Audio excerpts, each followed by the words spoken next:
Hello, I really want to do this video for a long time. So I'm just going to start with this. Today I will be discussing about why one should go for an overseas education. Why people are very much preferring overseas education nowadays. The first reason is like there are colleges and universities in India itself, but again, why people want to go to UK, Australia, Canada, New Zealand, US, Ireland, these countries? Mainly because the exposure, the international exposure they are getting, first of all. Then, the quality of education. The quality of education in the sense almost all the countries, these universities and colleges are ranked and they maintain the quality. It's not like once they established, they're okay. They maintain the quality. They do quality checks in between. They are under the government, and the government also do quality checks regarding this institution. So these all things happens when you go to abroad studies or these universities. And also the study pattern is totally different. In India, what happens is we only have theoretical studies. But in foreign countries, it's not theoretical. It's more practical oriented content. So maybe if you're going for a class, maybe 2 or 3 hours only you will be having classes. Rest all will be assignments, seminars, presentations, all those things. And the content of these things has to be prepared by the student itself. So what happens, what I have seen in India is whenever assignment is given to a student, what they do is they just Google it, they collect some sentences and they copy and paste it into their assignment. They don't take the effort to think about that idea or change that idea into their own sentences. But in abroad, the universities are very particular that the student has to present these ideas in their own words. So they have a plagiarism issue. Plagiarism in the sense, most of the universities, especially UK universities, they have a software. So whenever you are submitting an assignment, they will put that assignment into that software, and the software can detect from which all areas, from which all websites you have taken that sentences.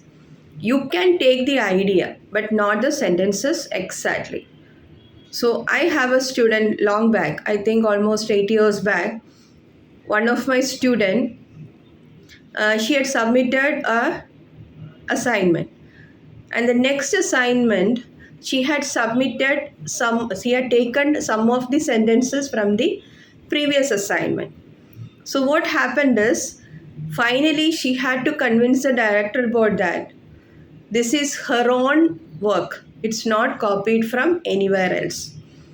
So what happens is, whenever you started thinking yourself, you automatically develops your ideas, your creativity, and you automatically develops into another person, because you are using your own brain, your own mind to create ideas, to create more innovative ideas and creativity.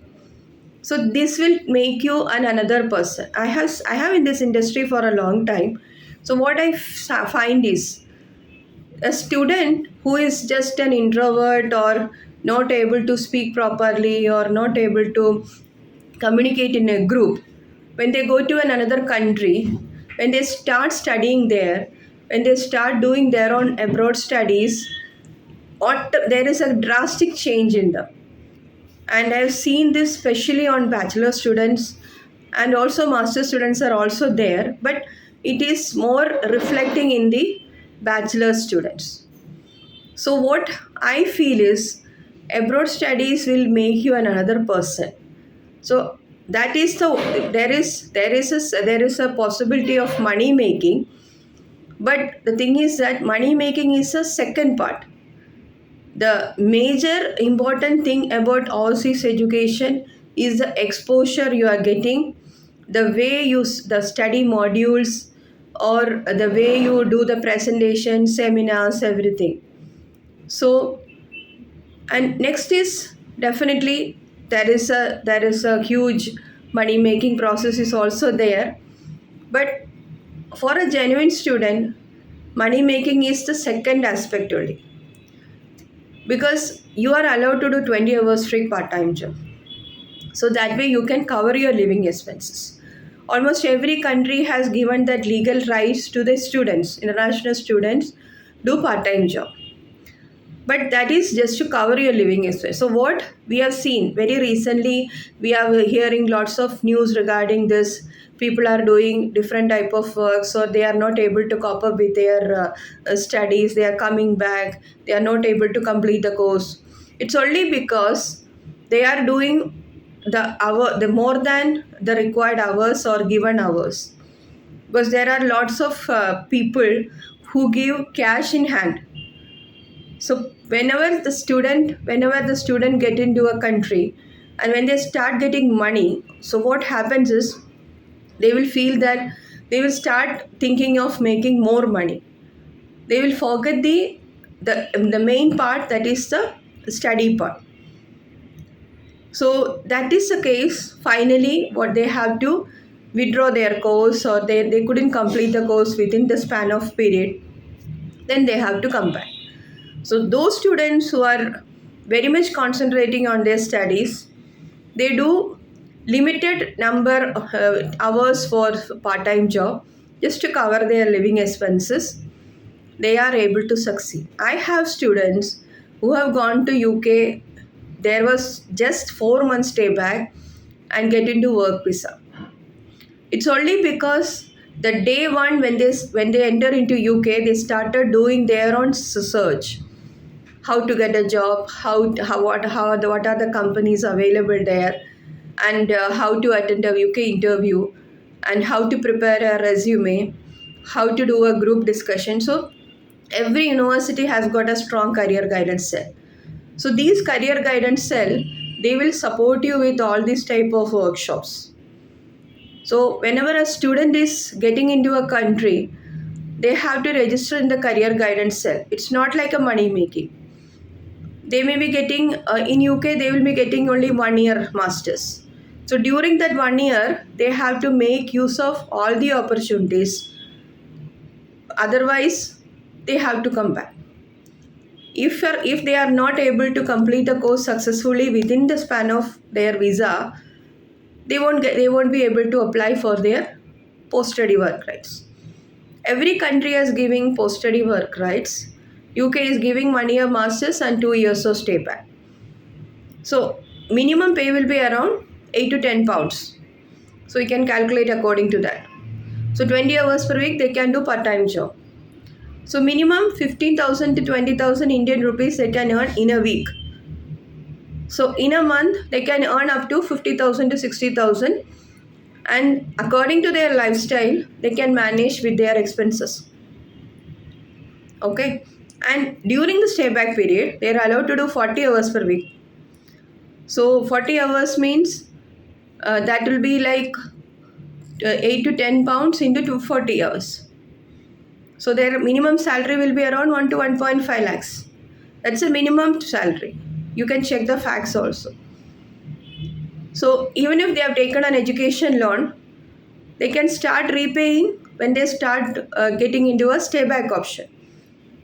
So what students do is, when they are going for studies, and when they started doing the part-time jobs and all, they started making money, then they feel that, okay, I will start repaying the loan back right now itself. This is not a right tendency. Concentrate on your studies. Then every government is giving you an option, graduate job search visa, to search for job to 2 to 3 years, sometimes 4 years also. Depends on the country to country. Anyway, minimum 2 years you are getting.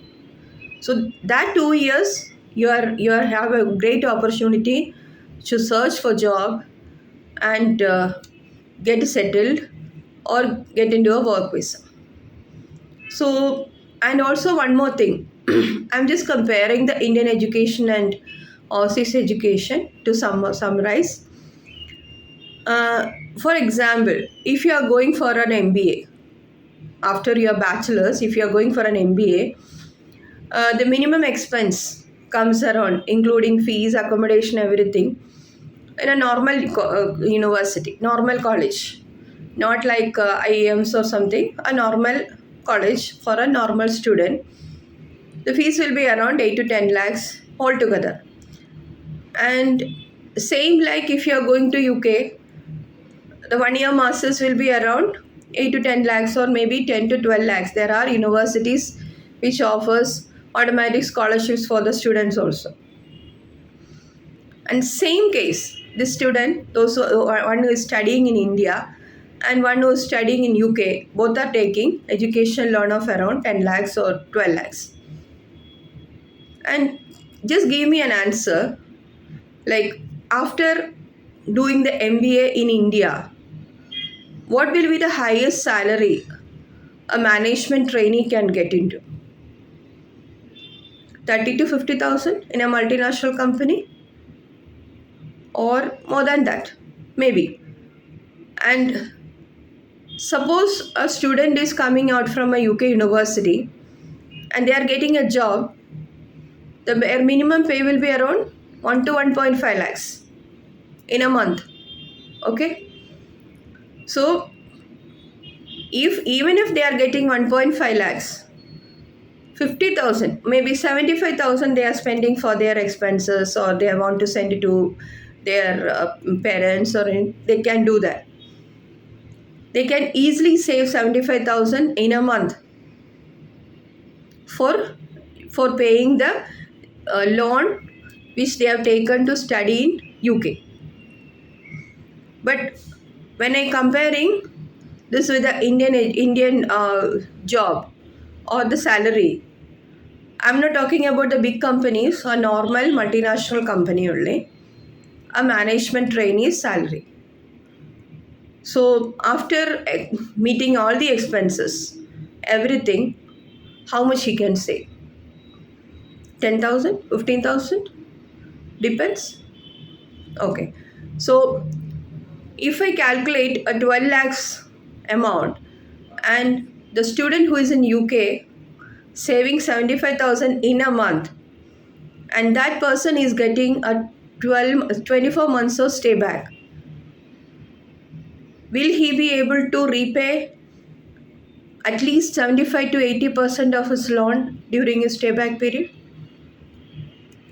And if you compare the Indian education, will he be able to pay in a less than 5 years period? You have the answer. I'm not going to answer this question.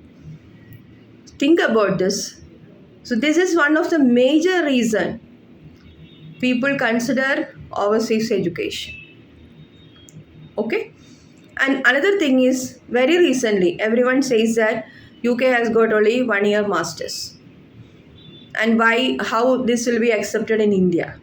But very recently, UK government and Indian government are tied up with a memorandum of understanding, and Indian degrees will be accepted same as UK degrees, and 1 year masters will be accepted same as Indian degrees.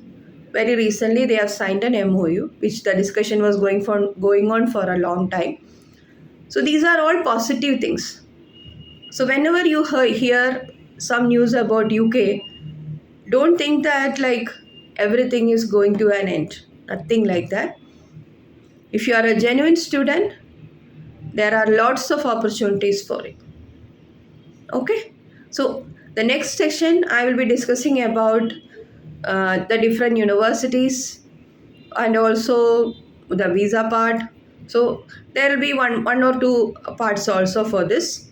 So today I just summarizing that overseas education gives you an overall personality development, international exposure, and you also develop an interest networking, because People from different countries will be studying in one classroom.